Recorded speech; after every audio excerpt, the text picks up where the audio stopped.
Меня зовут Сатыбалдиева Айпери, я практикующий психолог. Психологией занимаюсь уже 4 года. И последний год я решила заняться именно репродуктивной психологией, потому что я сама прошла через бесплодие и наконец-то стала мамой. И после декрета решила помочь всем тем многим женщинам, которые тоже имеют бесплодие. И на сегодняшний день консультирую женщин. Проблема женщин с бесплодием – это мысль о том, что они неполноценны. Да?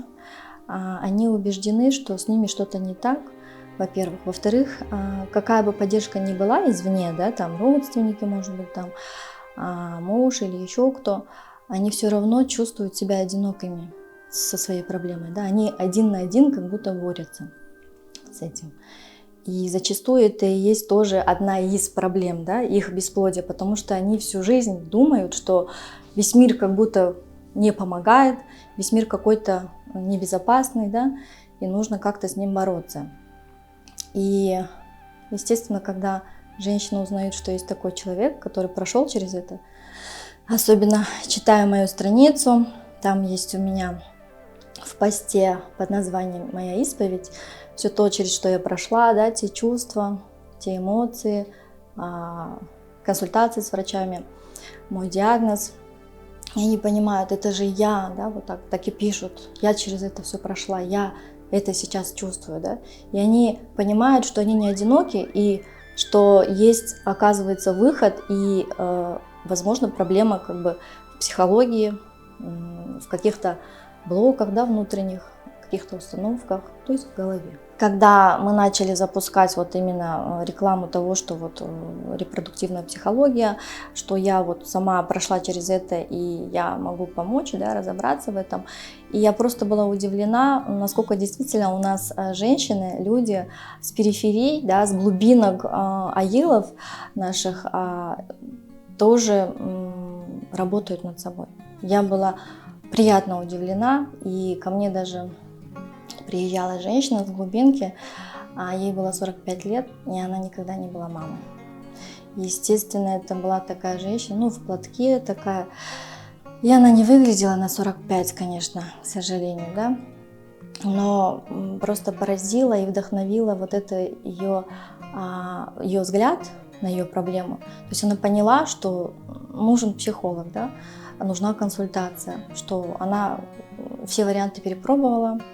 И хотя бы даже такие люди, которые вот 45 и плюс, приходят не то чтобы там с надеждой, что вот рожу, а хотя бы жизнь справиться, да, вот как бы обрести какой-то покой и счастье. Потому что если есть бесплодие и психологическая причина, то, естественно, человек имеет множество других проблем, да, в жизни, ну, он несчастлив. Я могу сказать, что я не работаю с людьми с депрессией. У них эта депрессия как бы уже прошла, вот эта стадия, и они уже как бы активно поискали все способы и понимают, что когда вот говоришь, что есть психологическая проблема бесплодия, они чуть-чуть размышляют, думают, и, естественно, там у меня есть информация, да, на страничке, сопоставляют со своей жизнью, да, со своими проблемами, и вот так они приходят для того, чтобы не справиться с состоянием, а для того, чтобы сделать что-то, чтобы забеременеть, да, что-то еще помимо медицины, да, помимо там всяких операций, медикаментозных лечений. Основная причина, почему женщина сталкивается с этой проблемой, это ощущение небезопасности. Это, естественно, пришло не вчера, не тогда, когда она вышла замуж. Это как-то вот подсознательно заложилась нервная система, да, вот такую вот защитную реакцию себе придумала, когда, ну, в детстве. Да? Когда мы что-то увидели, мы что-то видели периодически, да? Мы что-то пережили. Это могут быть и наша семья родная, это могут быть и наши соседи, и другие родственники, или в школе какие-то там неприятные ситуации. Да? Также одна из психологических причин, она касается тех детей, которые были старшими, да? Старших детей в семье, когда на них возлагалось очень много задач в семье, плюс быть няней. Да?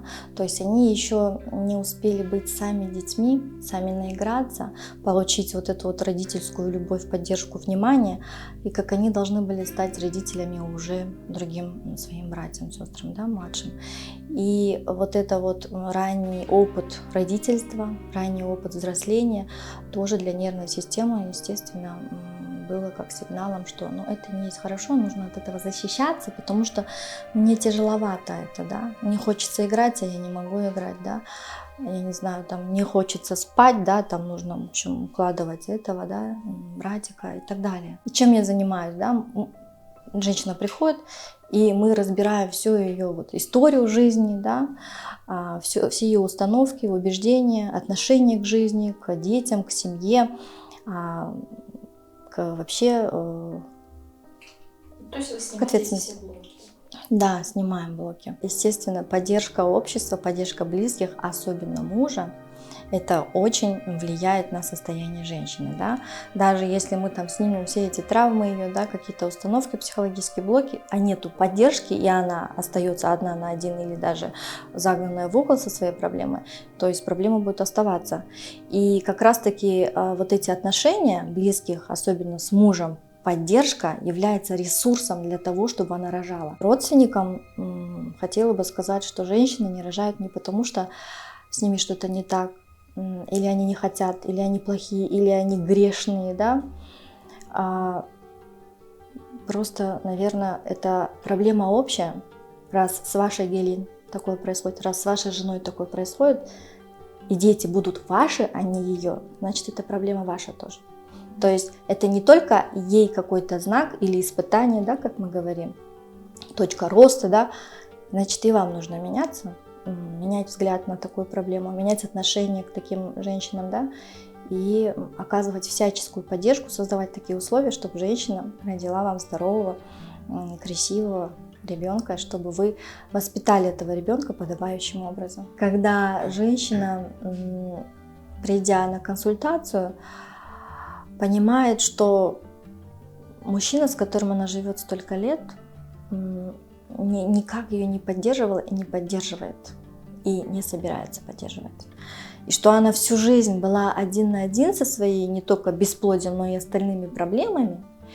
И если так, она так думает, наверное, да, вот после того, как получает консультацию, какие-то эти открываются у них, и что зачем тогда мне рожать от него, если сейчас такая проблема, а что потом будет? Что мне от него ждать?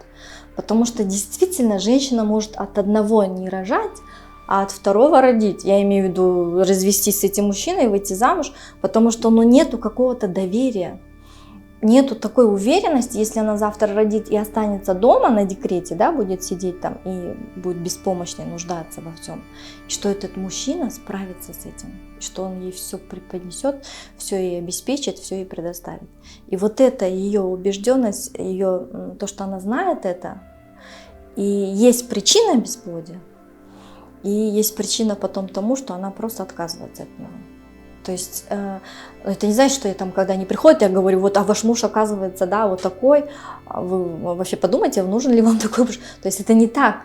Мы работаем над ней, я рассказываю про причины, и человек просто идет и осознает, так, то есть просто как будто какая-то пелена снимается, да, розовочки снимаются, то есть какой-то реалистичный уже взгляд на ситуацию появляется. И начинают уже более осознанно жить и предпринимать какие-то меры для улучшения своей жизни.